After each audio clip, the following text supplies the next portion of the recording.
Hello and welcome once more to the sideboard at the Dallas Open Series. I'm Glenn Jones, and I'm joined here by Garret Lambert. Yes, sir. Thanks for joining me. Nice to meet you. You're playing Green-Black Ooze, yes. A deck that first kind of popped up at the LA Invitational last year. Yeah.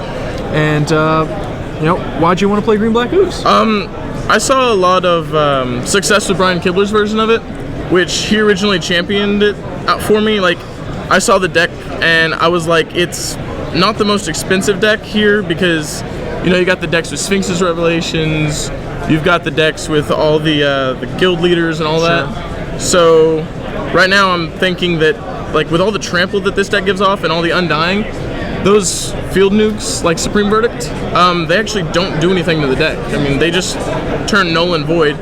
And I like the some Dragon's Maze cards that go in it well because it just keeps beefing up my my Predators.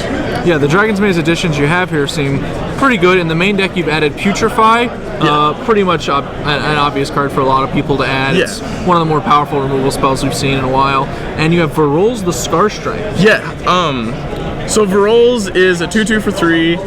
And you can sacrifice a creature to regenerate him, sure. Which a lot of people try to kill him with something like a burn spell, and they don't realize that you can sacrifice him, so, I mean, they can make the mistake.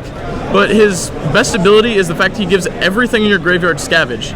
So, let's say you have an Ooze on the field, and you have a Strangleroot Geist that they have just killed off with some spell, or you sacrifice it to Varolz to keep him alive. Sure. Then you will tap the 2 green to be able to scavenge the Strangleroot Geist on your Predator Ooze, and then you can get through with a lot more damage a lot faster to keep up the tempo that some of those other high aggressive decks are pushing out right now. Yeah, it seemed to me that Predator Ooze, could be obviously not beaten in combat, but it could be outraced because they have to tap it in order to grow it.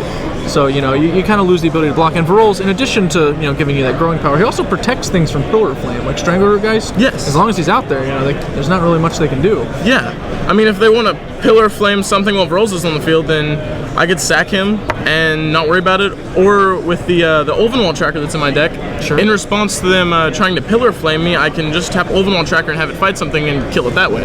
Yeah, Ulvenwald Tracker also a nice combo with Varolz. Not only is Varolz, just a regenerator, so obviously he fights pretty well. Yeah. But also the scavenge can let you grow anything up to a good fighting size. Yeah, and then with the Pro Tour Avacyn deck, the Fight Club deck, that was championed there, I kind of like fell in love with Ulvenwald Tracker, and since then it's been in every one of my decks for the fact that he gets there and he just makes you just fight stuff. I like just killing creatures, keeping them off the field. I mean, Naya Blitz can't keep up with the fact that Ulvenwald Tracker plus Predators are swinging and they don't block it, they're done. Yeah. Especially if you're on the play, it seems like you can really just take control of that matchup all the time if you're on the play. Yeah, I mean, you have the Arbor Elf in my deck, which can tap to give you mana so you can turn to Predator Ooze, stuff like that, which I've been doing a lot today. But my favorite turn 1 play is to Ulvenwald Tracker and then turn 2 something that else is sizable, like a Lotleth Troll. And usually they don't kill it, and even if they try to, I usually have a burn spell in my hand. Or not a burn spell, a creature to be able to sack to him. Sure. To pump him up.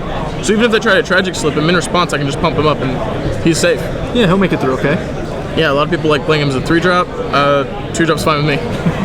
I know that you were moving over to your sideboard. You said you really liked Ulvenwald Tracker. Yeah. You've got another fight card in your sideboard, one that hasn't really seen a lot of play in Standard, but it seems like a pretty reasonable fit for the deck, especially once you add in the fact that you have Varolz. Mutant's Prey. Yes. Best card in my deck against anything that has a sizable creature base in the opponent's deck. Sure. Anything. Falkenrath Aristocrat it's good in.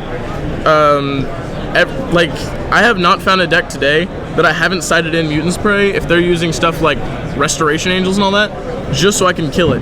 Because, I mean, you have an Ooze on the field, you have an Ulvenwald Tracker, and you have a Mutant's Prey in your hand. So what you want to do is you want to attack something with the Predator Ooze using Ulvenwald Tracker to give it the +1/+1 counter after it kills the creature. Then what you're going to want to do is you're going to want to use Mutant's Prey to kill another creature once Predator Ooze is a 2/2. Then you get a +1/+1 counter from that, so it'll make him a 3/3. Then you swing in, giving him another counter, which makes him 4/4.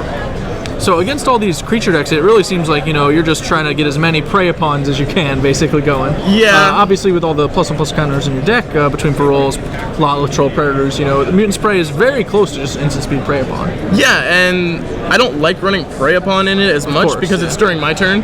And I always want to be killing my opponent's creatures on their turn, and that's why I have in Putrefy, which I've actually taken out Abrupt Decay. So there are 0 Abrupt Decays in my deck. Putrefy does a lot of the same work, it's pretty efficient and effective, but the big thing is it kills a Restoration Angel. It kills Resto Angel, it kills Craterhoof Behemoth. I had a dude that, a guy that 2 rounds ago, I was playing against Reanimator, which we can get to a couple Reanimator cards I have in here, probably. And he Craterhoof Behemoth out of his graveyard with, he had no other creatures on the field, so he had to Craterhoof Behemoth and try to kill me, or he would die next turn because of Predators. And I was at 4 life, and he was at 3, and I putrefied his Craterhoof Behemoth as soon as it hit the battlefield, so it did give the ability, but he had no other creatures. Sure, of course. So the next turn I just swung in and killed him, and that's how the story goes. Yeah, Putrefy, very effective and efficient removal spell. You mentioned, you have another sideboard card here for Reanimator, Crypt Incursion. Yes. Haven't really seen that one either, and obviously, being able to get rid of all the creature cards is totally fine against Reanimator. We don't really even need to discuss it that much. But I'm curious, do you find yourself bringing this in against any of the aggressive decks just for that life gain? Actually, yeah. What I do is I'll have Predators sitting on the board, and I'll be attacking with Predators, so they'll be chump blocking with their Mana Dorks, or they'll be getting some bigger threats on the field, just trying to block to get Predators damage not through, which Rancor gets around. But the thing about Crypt Incursion is, while I'm doing all those attacks, Predators is getting bigger, but he's also putting their creatures in their graveyard. So if they try to use an Unburial Rites or something, in response you can Crypt Incursion, wiping their entire graveyard and deeming that card useless. But another thing in the creature decks is that if they're attacking with Champion of the Parish and Boros Reckoner and all that, then I could Putrefy a Boros Reckoner, because I don't like that guy on my board. Yeah. Because, I mean, if I have a 1,000 Predator who's attacking a Boros Reckoner, it's kind of bad for you. It's bad for me. And what I like to do is get rid of all their creatures on their board with my kill spells, and this has done it too. But then with like Mutant Spray, Ulvenwald Tracker, Predators, attacking there, and then just Crypt Incursioning, so they can't get any cards back, and I can gain all that life so I don't fall behind with my life. And you've got things like Verals and even Ulvenwald Tracker that can put your own creatures in your graveyard. You can Crypt Incursion yourself if you have to. I've actually did that one time today. I had 3 Strangleroot Geist. I didn't have a Verals on the field, but I had 3 Strangleroot Geist, and I think it was Blood Scrivener, and I had that on the graveyard, and he was attacking for lethal. He attacked for 1 over lethal, and I Crypt Incursioned myself to survive the hit, and took him out next turn. That'll do it. Blood Scrivener, I'm kind of interested. You only have 1. It feels like this card might actually, have some legs in the deck. You're sideboarding a copy. How has it been so far when you've had it?